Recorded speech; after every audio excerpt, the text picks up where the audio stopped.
In the meantime, if you believed your child was being harmed by Instagram, TikTok, or other social media, would you want to sue? You might just be able to if a bill making its way through the legislature is approved. Fox 11's Christina Gonzalez has more. Children outside, no cell phones on hand, probably less common a sight than online checking Instagram or any of the social media apps whose companies could end up being liable to California parents claiming their kids are addicted.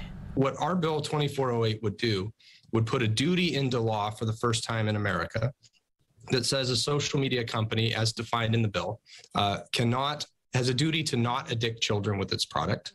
And could be sued. The issue exploded after Facebook whistleblower Frances Haugen testified on congressional hearings about Instagram's impact on children. If we as adults could lose an hour on an app, which is really easy to do, can you imagine how good that algorithm is at sucking a child in? Josh Ochs works with school districts to help students use social media safely and effectively. One of the biggest signs of social media addiction is when your kids get really irritable and mom will say, hey, come to dinner. And the kid will snap back at the parents because they're so into the game. And by the way, a lot of these games can't get paused. That perhaps it should be up to parents to not let your kids be spending 12 hours instead of 5 hours on TikTok. What do you say to that? I don't disagree that there needs to be parent responsibility. I think it's a bit naive to believe that parents have a chance in actually being able to contend with what these companies are doing to their kids' brains where they're on the product.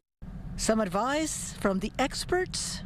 And it's really important to talk to your kiddos about, hey, the game is gamifying you, the app is gamifying you. He says parents might be very surprised at the answer if they ask their kids how they feel after an hour or more on some of these apps. And the kids will often say, I don't feel so good. Okay, great. Well, so what's that time frame? How about we as a family talk about once you've hit 30 minutes, should we put the phone down? Should we go play with our friends? What should we do? And the biggest secret weapon that families have is that dialogue between the parents and the kids. The bill would protect companies from lawsuits if they disable the features that they find are addicting children. We'll let you know how it does as it goes through Congress. I'm Christina Gonzalez in Alhambra, Fox 11 News.